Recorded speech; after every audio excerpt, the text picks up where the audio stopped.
एक तकरीर के अंदर आप जुमला कहते हैं कि वो दुश्मनी, वो जिंदगी क्या है जिसमें दुश्मनों को सामना ना करना पड़े।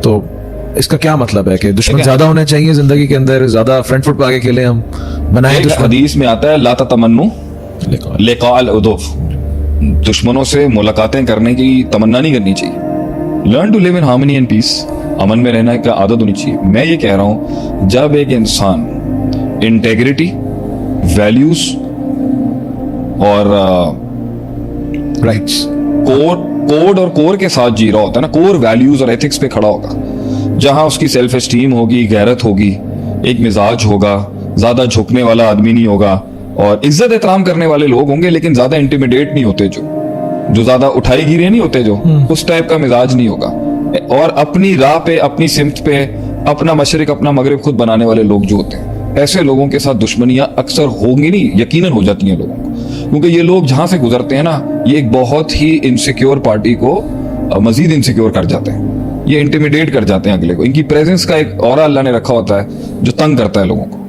अच्छा, फिर वो जो कमजोरी में बड़े ख्वाब देखने वाला होता है ना, इसके भी दुश्मन ज्यादा इसलिए हो सकते हैं क्योंकि बातें बड़ी हैं, और मतलब एक उससे दुश्मनी करते हैं लोग जो बहुत हल्का होता है, और एक उससे लोग दुश्मनी करते हैं जो बहुत पावरफुल होता है।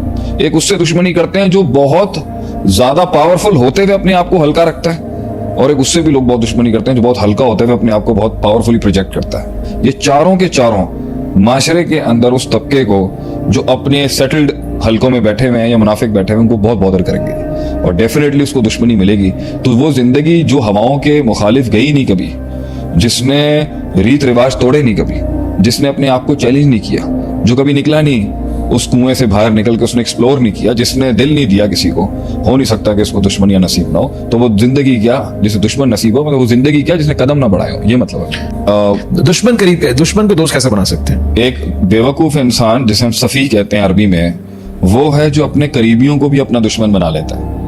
और एक समझदार हकीम इंसान और एक तजर्बेकार डीप प्रोफाउंड इंसान, जो डेप्थ होती है जिसमें, उसे वो फन अल्लाह ने सिखाया होता है और कुछ माशरे ने, कुछ तरबियत ने से, कि वो अपनी अल्फाजों और अपने रवैयों से अपने दुश्मनों को अपनी दोस्तों की कैटेगरी में लेके आता है और अपने दोस्तों को अपनी सज्जनों की कैटेगरी में लेके आता है। मतलब उनका रुझान अपनी तरफ बढ़ाता है वो अपने रवैये, अपने अल्फाजों से।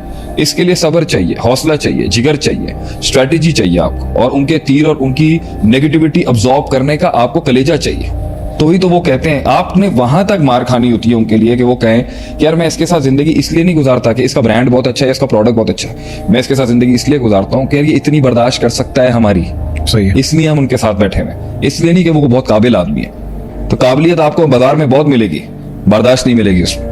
बर्दाश्त भी मिलेगी मगर वसअत नहीं मिलेगी, वसअत भी मिलेगी मगर ज़र्फ नहीं मिलेगा, ज़र्फ तो मिलेगा मगर लोग नहीं मिलेंगे, लोग मिले मगर लोग ना मिले, ज़र्फ मिलेगा तो अफ जिसे हम कहते हैं माफी नहीं मिलेगी, माफ करने वाले लोग, दरगुजर करने वाला मिजाज नहीं मिलेगा। दरगुजर करने वाला मिजाज मिल भी गया, ये सबके साथ जो पैकेज में पीछे, तो ताना देने वाले लोग मिलेंगे नहीं मिलेंगे आपको, ताने देने वाले लोग मिलेंगे जो याद दिलाएंगे कि वो तू कीता सी 5 साल पहले। ये सारी चीजों से दोस्त दुश्मन बन जाते हैं, और दुश्मन जब मार रहा होता है ना, तो वो मारते वक्त उसमें से कुछ इतने अजीम लोग थे जो देख रहे होते हैं कि यार ये इतनी मार के अंदर भी अपने स्टैंडर्ड्स, वैल्यू और एक खानदान लेके आए हैं यहाँ पर। तो दैट्स द ब्यूटी रसूलुल्लाह सल्लल्लाहु अलैहि वसल्लम का। एक बादशाह जब इन्होंने कैप्टिवेट किया, तो मेरे ख्याल से सुमामा इब्न उफ़ाल, तो वो व्हेन ही वाज कैप्टिवेटेड, तो उसने अपने 10-12 दिन 14 दिन उसने अपनी बादशाहत का मिजाज रखा, उसने एटीट्यूड रखा जो भी उनको सर्व करने आ रहा था। भाई बादशाह तो बादशाह है ना, जेल में भी है, इम्प्रिजन्ड भी है, तो बादशाह है वो, सही है। तो एटीट्यूड वो एक कॉमनर वाला थोड़ी रखेगा। तो 14 दिन तक जब वो रसूलुल्लाह सल्लल्लाहु अलैहि वसल्लम के साथ मिसबिहेव करता रहा, डिग्रेड करता रहा, वो कहते हैं मतलब गुलामी के अंदर भी उसने अपना, एंड द वे रॉयली रसूलुल्लाह सल्लल्लाहु अलैहि वसल्लम ट्रीटेड हिम, कि मैं तुझे अंजिल नासा मनाजिल, मैं तुझे तेरी मंजिलत के मुताबिक ट्रीट कर रहा हूँ, मैं तुझे कॉमन प्रिजनर की तरह ट्रीट नहीं कर रहा। और प्लस वो रिफ्ट जो था, जो बर्दाश्त थी, जो आप सल्लल्लाहु अलैहि वसल्लम का स्माइलिंग एटीट्यूड था, उसने ऐसा गर्विदा कर दिया उसको। उसने कहा ये चेने शेने तो वैसे ही मेरे पे नहीं है, ह्यूमन राइट्स का तो आपने वैसे ही बड़ा ख्याल रखा है, आप कलमा बताएं, आपका कलमा क्या है। उजागर किया ना उस दर्द ने, उस तकलीफ ने, उस बर्दाश्त ने, उस वुसअत ने, उस कलेजे ने, उस जिगर ने, कि भाई इतना नहीं बनता यार, इतना मत मारो अगले को। तो वो चीख पड़े अंदर से, तो उनके अपने अंदर से आवाज खड़ी हो गई। तो ये कैसी जिंदगी है दिल, हम बना नहीं सके। हाँ, बना नहीं सके। और इस पे आप हमें गाइड करते हैं बार बार कि देखो हर इंसान की एक कीमत होती है, कीमत से मुराद ये नहीं, अच्छा ये भी जुमला तो सही है। हर इंसान की कीमत होने का जुमला ये नहीं मिलता कि हर इंसान बिकाऊ होता है जी। हर इंसान की कीमत होती है उसका दिल खरीदने की। लेकिन क्या मतलब? कुछ लोग ऐसे थे जिन्होंने आपसे सल्लम के साथ अपनी जिंदगी इख्तिताम भी करने की कोशिश की, लेकिन इधर नहीं आए। अबू जहल नहीं आया, सही है। रोज़ो रोशन भी दिख गया ना उसको, उसने मौत लेना कबूल किया। उसने कहा भाई मैं अपनी जिंदगी में इतनी सरदारी, बनु मखजूम की सरदारी मेरे पास थी, मैं बनु हाशिम के थल्ले नहीं लग सकता। That was there. He was honest to the core of his enmity. उसने उसी पे जान दी।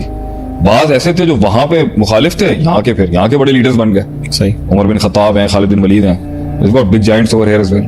तो कुछ आएंगे, कुछ हाथ मिलाएंगे, कुछ आपके साथ वक्त गुजारेंगे, आपके साथ को एक्सप्लोर करेंगे, कुछ नहीं आएंगे, कुछ पीछे रहेंगे।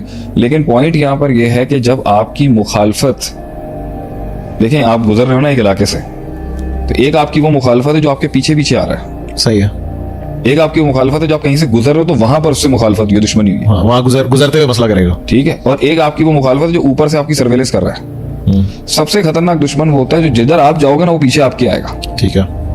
आप राइट हो गए वो भी राइट, आप लेफ्ट हो गए वो भी लेफ्ट, वो भी स्ट्रेटेजी आपके मुताबिक करेगा। आप एक और इंडस्ट्री में जाएंगे वहां भी घुस जाएगा, वहां आप एक और जानवर निकालेंगे कैटेगरी उसमें भी आ जाएगा। क्योंकि उसका मकसद कभी क्योंकि वो नीच इतना है कि वो कभी भी आपको क्रॉस करके आगे नहीं लड़ना चाहता। सही है। हम तो फ्रंट से लड़ रहे हैं ना, जो पहली हिट लगती है हमें लगती है अगर हम किसी भी नई चीज को एक्सप्लोर करते हैं एज मिद्रारियंस, तो वो पीछे होगा आपके।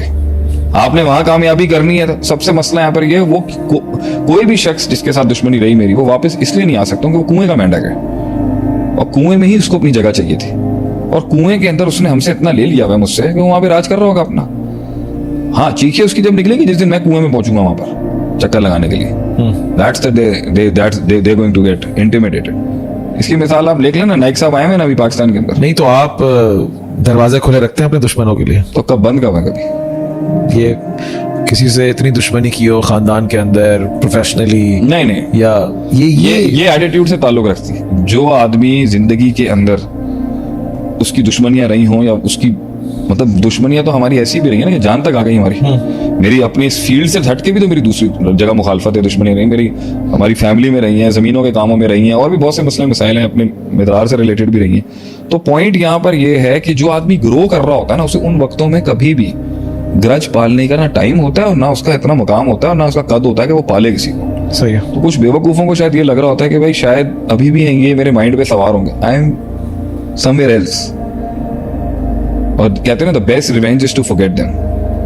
तो मेरा सबसे खतरनाक बदला भी है कि मुझे याद ही नहीं है कोई। हाँ, उनसे सबक मैंने जो सीखे हैं ना वो हम मार्केट में देते हैं सबको। सही है। तो भाई तुम्हारा वार करने का तरीका ये था, तुम्हारी मुनाफकत ये थी, तुम्हारा ये तरीकेकार था, तुम हर 5-6 जगहों पे जाके हर किसी के जाके आके मामले खराब करके हमारे खिलाफ। तो मैंने सीख लिया उनसे कि भाई इसका वार ऐसा है, इसका वार ऐसा। मेरी जिंदगी में कोई सवार नहीं, I don't even remember most of them in my life. I have moved on, I have way big success and achievement in my life what where I am right now.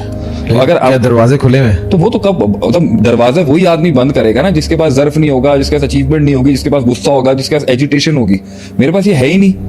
मैं किसी से अगर लड़ा हूं या कोई मुझसे लड़ा है सारी जिंदगी में, इसके अंदर मेरा उसके खिलाफ कुछ है ही नहीं, क्योंकि मैं चीरते हुए चलता गया। मेरी लाइफ के चैलेंजेस इतने अजीब रहे, मेरे पास टाइम ही नहीं रहा कि मैं उनके लिए। और आज भी मेरी लाइफ की कंटेनमेंट इतनी है कि मैं बैठ सकता हूँ table. If you take me to a table with anyone I can sit with them. मैं किसी भी दुश्मन मुखालिफ के साथ बैठ सकता हूँ, मैं चेयर कर सकता हूँ। लेकिन अब उनके लिए और मुश्किल हो जाएगी, क्योंकि उस वक्त तो मैं शायद 20% के ऊपर राजी हो जाता था। अब तो it's very difficult to convince me now. मतलब मैं ऑब्वियसली ये भी मैसेज जरूर देता हूँ और दूंगा यहाँ से कि मैं सोशल मीडिया पे भी तू देख लेना खामोश नहीं रहता हूँ। मतलब आई हैव माय ओन, बस मेरी अपनी ज्ञान चल रहा होता है। I don't give comments about anyone in the world. But it's like मैं आपसे बोल रहा हूँ दरवाजे खुले आए, मैं बात कर सकता हूँ। आप उसमें ये कह रहे हैं कि मेरे वो पास आएगा नहीं। मेरे पास एक तो नंबर 1 कोई ग्रज नहीं है, ठीक है, नहीं मेरे पास कोई वुंड है, मेरे पास कोई जख्म नहीं है। मेरे पास एक स्कार होगा, जिस स्कार से मैंने सीखा हुआ है, वो आए वो ना आए मुझे फर्क नहीं पड़ता।